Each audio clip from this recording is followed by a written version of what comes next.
Yeah. So we've got a bunch of studies. Stupid. I mean, this is a very common story that came out a year ago, a year before that. White liberals are more likely to have a mental health condition. We've got this from Zach Goldberg.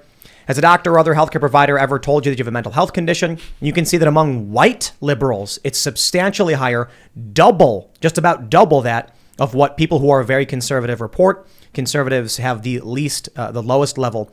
Now, what I've heard, some people argue, like I mentioned on the liberals, they argue that this is because liberals are more likely to go to doctors. It's less stigmatized among the left. And I'm like, for the sake of the red flag laws, let's just say that's true. Wow. Could you imagine fascists exploiting the fact that you want healthcare to take away your guns when you want to defend yourself from the fascists? Personally, I don't believe that's true, because that would imply that people who are very conservative, far right, are more likely to go to the doctor than conservatives, which makes no sense. And it also makes no sense that someone who is liberal and someone who is very liberal would have different degrees of a stigmatized view of getting mental health therapy. I think what you're saying, there's some evidence of what you're saying already, which is you find already, again, for the SAFE Act, you found people who are literally, you find veterans. It affects veterans more than anybody else. Veterans are more likely to have a firearm than non-veterans, and they're also more likely to have some form of invisible injury, whether that's PTSD, traumatic brain injury, something like that than non-veterans. So you find that a lot of veterans in their communities will not go get help because they know, to your point, in the second they have it on their record, someone's taking their guns. And it's usually a family member who's angry at them, or sometimes a former family member who's angry at them for an ex, a spouse, a girlfriend who will now take their gun away. So yes, it does happen. It's already happening in New York State. I was thinking of external circumstances that can make people crazy, like New York City brake dust. There's brake dust in the atmosphere from all these cars. It's so small, particularly small, that it goes through the alveoli in your lungs and right into your bloodstream, which is way worse than like smog. Causes hypertension, which can lead to stress, which can cause to mental disorders, which can cause to a doctor visit. So like what? Just because you live near a toxic chemical plant, you can't have and you're more likely to go neurotic, means you're going to be less likely to have a weapon. I don't like that. Did you know that there was a correlation, perhaps spurious, between leaded gasoline and crime rates? And as lead started getting removed from gas, crime rates started to go down. I guess the speculation is, as cars were driving, the lead was being, particularized, or particulates were going into the atmosphere. People were breathing it in, and it was poisoning them, and it was screwing with them. It was hurting their brains. So we got rid of that, and then crime went down. I'm not saying it's a direct causal, effect, cause and effect. It could be a spurious correlation. But the fact is, I think you make a good point. There was also a study on happiness that found that people who are closer to nature typically have higher rates of happiness. Mm-hmm. So imagine you live in a big concrete block that smells like sour milk and brake pads. We went to New York. I went to New York, when was this, like a month ago? 2 months ago? Man, it stinks. Mm-hmm. It's crazy being out here in the middle of nowhere and just all the different smells and all the fresh air and the trees. We're surrounded by trees, so it's all just clean, fresh air. And you go to the city and you're like, ooh, it's a really unique smell. Well, but this is, and I think that actually ties into what we're saying about mental health, right? Right. So left-wing people tend to be more likely to live in cities. True. What do you think is better for your mental health? Being packed into a small apartment building like sardines and paying $2,000 a month for one bedroom, and you're cramped and it's noisy. What city do you live in? Did I say 200? I'm sorry, I meant 2,000. I know, I meant 2,000. No, that's too low. Which is probably like 3,000 on average. I'm sorry, like $8,000 for a closet. There we go. Are we there? There we go. $8,000. They let you sleep in the corner of the elevator. Exactly. Yes. But none of these things are good for your mental health. That's a good point. And it's not just what I think. It's like Andrew Huberman's neuroscientist has done experiments that gazing into the horizon for 15 minutes a day and having that depth perception greatly enhances neurogenesis and is going to allow you to not be stressful, to fix your brain. There's the touch grass meme, right? Oh, it's funny. The touch grass meme. But it's true. It works. You just go outside for a little while, it resets your brain. I just love this when people, people post the meme, they're like, touch grass, like you're too online. Right. And I'm just sitting there like, dude, you are in a concrete cubicle, surrounded by concrete cubicles. Right. And I'm looking out my window at a mountain and trees in every direction. And when I look out the window, I see a groundhog. We named him Winston, and I see a bunch of rabbits. There's one rabbit that sits right in front of the door. He's not scared of us at all. Nice. And I'm like, it's probably not smart of that rabbit. But feed that dude. But here's the thing. I'll tell you this. When every day you go out, there's like a fox running around and we're like, he's trying to go for the chickens. We're shaking our fists. I saw a raccoon last week. We got wild turkeys. It's fun. Yeah. They're hilarious. Yeah. When the turkeys walked over to the chicken coop and the chickens started losing their minds, it was hilarious. And I lived in New York, man. There's no magic there. It is anger, animosity. Nobody knows each other. Nobody likes each other. There's people fighting all the time. Are you in the city, in New York City right now? I am. Based in New York I live City? in Queens. Have you been there for a long time? AOC is my congressperson. Good for you. I accept your condolences. Do you get out of this, for perspective, do you get out of the city frequently? Of course, I campaign. I go upstate New York all the time. Yeah, I live in Western New York half the Ithaca's time. awesome. I go all over the place. I'm up all over. Western New York is probably our strongest place. The libertarian movement is strongest in Western New York. In fact, one of the counties in 2018, I got 9% of the vote in a county. And then there's a couple precincts up in North Country where I got like 25% of the vote. So North Country is pretty strong libertarian. Western New York, very strong libertarian. So yeah, we have a libertarian strongholds across the state. Do you advise people to get out of the city from time to time? All the time, yes, absolutely. It's expensive, I know, for your average, maybe lower middle class person to get up. It's like $40 to take the train up to Greenwich and back or something? The glory that New York State actually is, and I wish could be more. Our state's a beautiful state. There's everything you could want in our state. Everything is from Madison Square Garden to Niagara Falls to mountains and skiing to lakes to fishing to Broadway to whatever is the thing you like, you can get it in New York State. The problem is our government is so oppressive that people can't stay here. It actually breaks up families. Is it but the because state itself is beautiful? It's like they're governing the state as if it was New York City, but then the rest of the state's completely different? Correct. This is my entire issue, right? The point I bring up constantly is a lot of things that people are saying are true, but they're not going to happen in New York State. It's simply not going to happen. So my goal is severalfold. One is to simply make it to where we have more localization.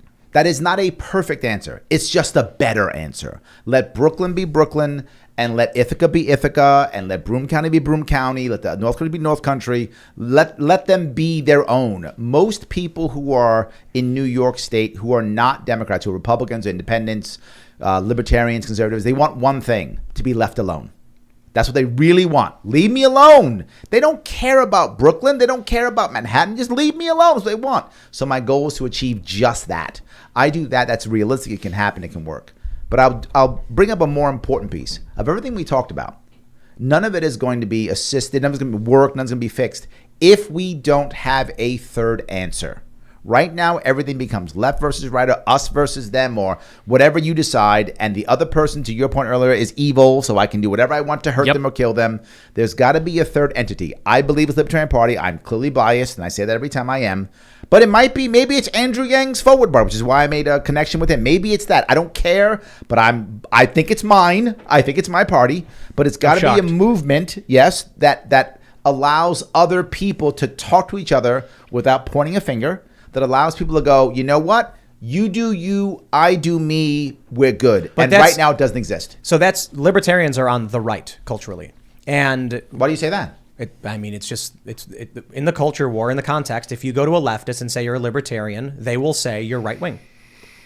I think that's often true because many people who are Republicans who call themselves libertarians when they're not. But they're not libertarians though. Correct. I mean liberals and the establishment left and modern leftists do not believe in libertarianism, and I'm talking about that in the philosophical, not the big L Libertarian Party.